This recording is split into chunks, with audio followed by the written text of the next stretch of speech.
আগামীর বাংলাদেশ হতে হবে কোরআনের বাংলাদেশ, আগামীর সংবিধান হতে হবে কোরআনের সংবিধান, আগামীর বাংলাদেশে কোর্ট কাছারিতে বিচার হবে কোরআনের আইন দিয়ে বিচার করতে হবে।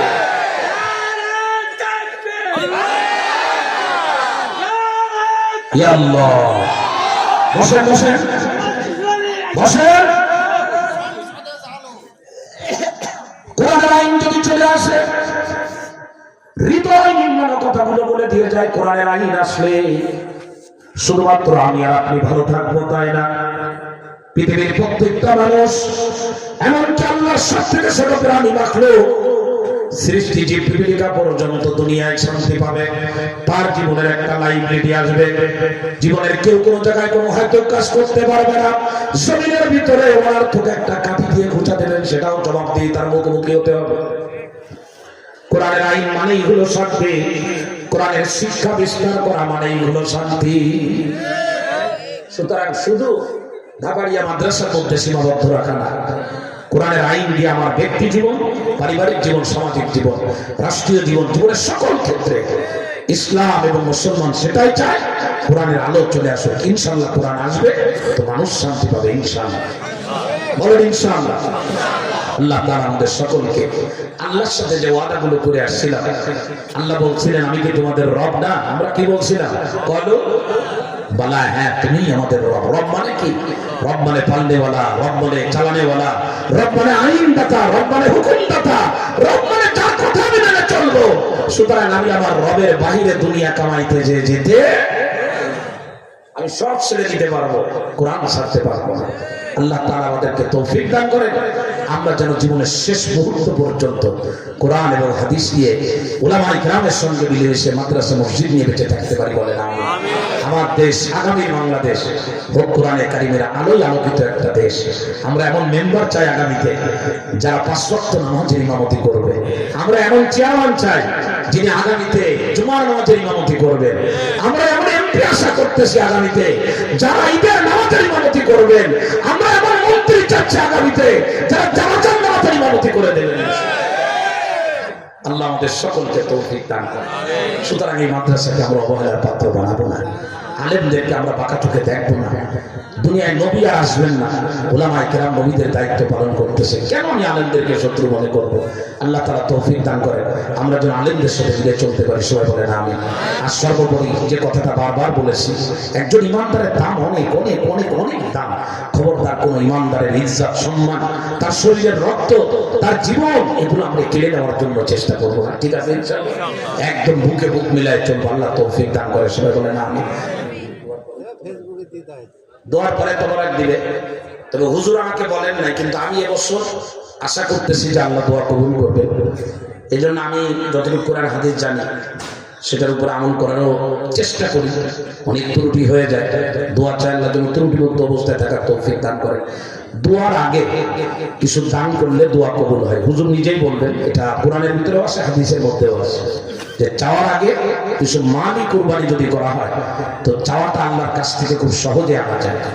তো আমি সব জায়গায় আমি নিজে কিছু দান করি এবং সবাইকে বলি যে পকেটে হাত দেন, 10, 20, 100 টাকা দিয়ে দেন, দিয়েই দোয়া করি, তাহলে ভালো। বলেন হুজুর আগে তো দিয়েছি, একটু আগে তো দিলাম না প্যাকেটে, আপনি দিয়েছেন সেটা আমিও জানি, কিন্তু একেবারে ইনস্ট্যান্ট এখনই দোয়া করবো, এখনই কিছু দেবো।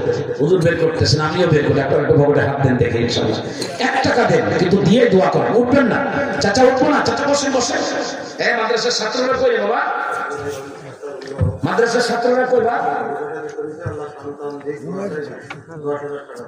হ্যাঁ, বিবাহ করছে, সন্তান হবে ইনশাআল্লাহ, দোয়া করে দেবো। কত দেবে? আল্লাহ যেন ছেলে সন্তান দিয়ে দেয়, বলেন আমিন। এরপর একটা মেয়ে সন্তান দেয়, আল্লাহ বলেন আমিন। আল্লাহ দিলে দিতে পারেন না? সবাই দিব, সবাই। আব্দুল জলিল ভাই 1 টাকা দিয়েছেন, আলহামদুলিল্লাহ, আল্লাহ কবুল করে। জানে মানে পক্ষে সবাই হাত না দিলে হবে না ভাই, সবাইকে নিয়ে দোয়া করবেন ইনশাআল্লাহ। এরপরে আপনাদেরকে তোবা রাখতে হবে, এই যে সবাই হাত দিচ্ছেন আলহামদুলিল্লাহ। আপনি 1 টাকা দেন, কোনো ব্যাপার না, আপনার 1 টাকার অনেক দাম। আপনার 1 টাকার দাম 100 কোটি টাকার থেকে বেশি, কারণ আপনার 1 টাকা হলো কষ্টে অর্জিত হালাল টাকা। আরেকজন 1 কোটি টাকা দিচ্ছে, সেটা অবৈধ টাকা, তার দানের কোনো দাম নাই। সুতরাং 1 টাকা ইখলাসপূর্ণ হালাল টাকা, এটা মাদ্রাসার মানকে অনেক বেশি মজবুত করে দেবে ইনশাআল্লাহ। সবাই হাত দেন, সবাই হাত দেন, সবাই হাত দেন। আমি ভাইয়ের প্রতি অনেক বেশি দুর্বল, এজন্য আমার মানে আগ্রহ নিয়ে এখানে আসার এই ইয়েটা থাকে, নিজের ভিতরে চাহিদা থাকে। আমি মাদ্রাসার জন্য দোয়া করি, আল্লাহ মাদ্রাসাটাকে দাওরায়ে হাদিস মাদ্রাসা আল্লাহ বানায় দেন, বলেন আমিন। এবং এখানে যারা পড়াশোনা করে, সত্যি কালকে যিনি যে বয়ান করেছেন সাইফুল ইসলাম ফিরোজী, কেউ বয়ান শুনছেন না? ও আমার কাছে তাফসীর পড়ছে, আমার ছাত্র, সরাসরি ছাত্র। ও আমার আজকে বলতেছে যে হুজুর এই মাদ্রাসাটা এত ভালো লাগছে, ছেলেদের আমল আখলাক উঠা বসা, ও রাত্রে এখানে ছিল, সকালবেলায় গেছে, ও খুবই প্রভাবিত হয়েছে। তো আলহামদুলিল্লাহ, এটা আপনাদের সুনাম এবং আপনাদের গর্বের ব্যাপার যে আপনাদের এই মাদ্রাসাটাকে আল্লাহ তাআলা কবুল করেছেন। তো এটাকে যাতে আরো সামনে যায়, এই জন্য আমরা সর্বোচ্চ হাতে টাকা নিয়ে কি টাকা নেওয়া যায়? বাবা পড়ে যাবে, জামার মধ্যে নাও, জামা উঁচু করে জামার মধ্যে নাও, দ্রুত দ্রুত নেব। ওই ছাত্ররা তো এই প্যাকেট না, এইটা গ্লাসে টাকা দিতে, টাকা এদিকে দেন ভাই, কিনা হ্যাঁ কে দিল? আপনি দিলেন, ভালো তো। 200 টাকা শেষে মাহফিলে 200 টাকা, আল্লাহ কবুল করে, যারে বারে বরকত দান করে। ওই এদিকে যায় না, এই যে কোনার দিকে, এই কোনার দিকে কিছু মুজাহিদ বসা আছে, তেজালা মুজাহিদ, কিছু বললেই স্লোগান দেয়। হ্যাঁ, কে চাউল দিতে চাইছিল, নগদ 1500 টাকা দিচ্ছে, আল্লাহ কবুল করে, জানে মালে বরকত দান। জি, টাকাগুলো এদিকে রাখেন, একটু সরাই নিলে ভালো হয়। আমার আবার টাকাটা কি সব ওইদিকে চলে যায়, সমস্যা।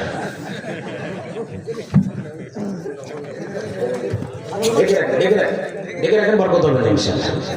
দুরূদ শরীফ পড়েন, আল্লাহুম্মা সাল্লি আলা মুহাম্মাদিন ওয়া আলা আলি মুহাম্মাদ কামা সাল্লাইতা আলা ইব্রাহিম ওয়া আলা আলি ইব্রাহিম ইন্নাকা হামিদ।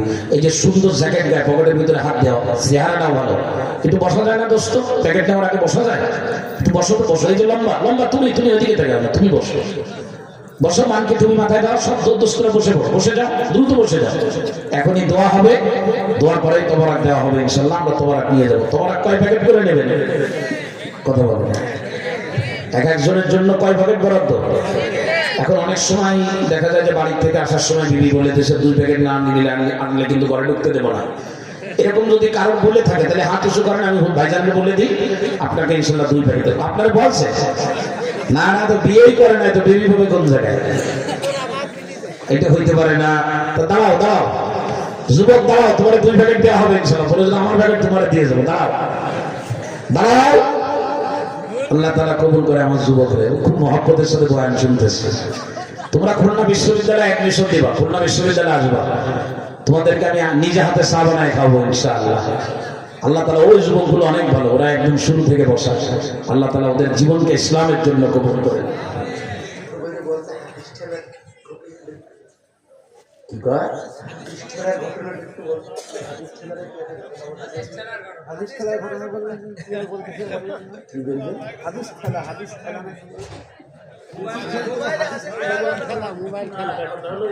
ও হ্যাঁ, আমার আর বছর সেটা লম্বা ঘটনা, এগুলো কি আমি রাত 12টার সময় বলা যায় নাকি?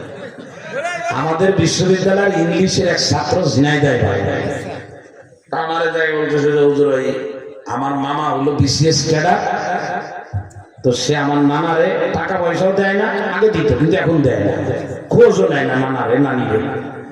তাই বললাম কেন, সমস্যা? কয় আমার মামা একটা হাদিসের মধ্যে দেখছে, রসুল কইছে যে ঘরের মধ্যে খুন্তা কাশি ইত্যাদি ইত্যাদি ঢোকে, ওই ঘরের উপরে আল্লাহর নবী অভিশাপ দিয়েছে। তো আমার নানা যেহেতু কৃষক, তো আমার মামা কয় তুমি অভিশপ্ত লোক, তোমার সাথে আমি যোগাযোগ রাখবো না।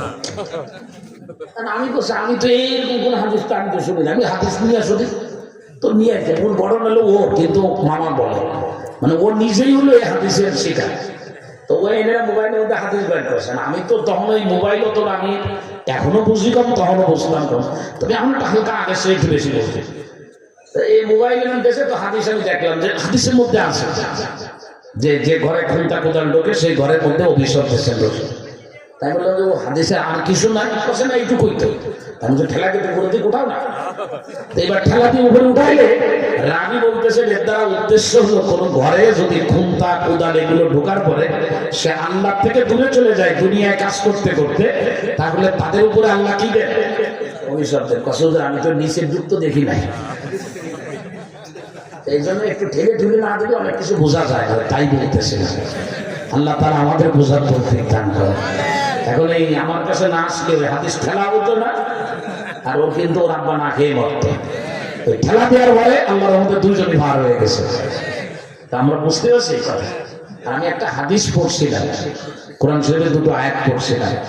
দুটো আয়াতের মধ্যে আল্লাহ তাআলা বলছেন যে যারা আমারে মানতে চায় না, আপনি ওদের বলেন একটু সফর করতে। দুনিয়ায় সফর করলে বুঝবে যে পূর্বের কালে যারা আমারে মানে নাই তাদের পরিণতি কি হয়েছে। তো এখন তো আর সফর করা লাগতেছে না, এখন বলবো যারা আল্লাহরে মানে না ওরা যেন একটু ফেসবুক দেখে, ঠিক আছে? তাহলে ফেসবুক দেখলে কি বোঝা যাবে যে কোন জায়গায় কে পালায় যাচ্ছে, আর কে কে মোবাইল বন্ধ করে এতে কাবে বসতে সেটা বোঝা যাবে। আল্লাহ পাক বলেন যারা আমারে মানে নাই পূর্বে, দাম্মারাল্লাহু আলাইহি, আল্লাহ বলেন আমি আল্লাহ তাদেরকে একেবারে চূর্ণ বিচূর্ণ করে নিশ্চিহ্ন করে দিয়েছি। আল্লাহ বলেন এই জামানায় যারা আমারে মানতে চাচ্ছে না, ওয়ালিল কাফিরিনা আমসালুহা, আমারে যারা মানবে না তাদের পরিণতি ঠিক একই রকম হবে। এখন প্রশ্ন হলো কিভাবে হবে? ওদের তো অনেক টাকা পয়সা আছে। আল্লাহ বলে টাকা দিয়ে টিকা যায় না। যালিকা বিআন্নাল্লাহা মাওলাল্লাযীনা আমানু ওয়া আন্নাল কাফিরিনা লা মাওলা লাহুম। আল্লাহ পাক বলেন যে আমি আল্লাহ হলাম ঈমানদারদের অভিভাবক, আমি কোনো কাফেরের অভিভাবক না। সুতরাং লড়াইয়ের ময়দানে জিতবে তারা, আমি যাদের অভিভাবক, তার মানে ঈমানদাররা জিতবে।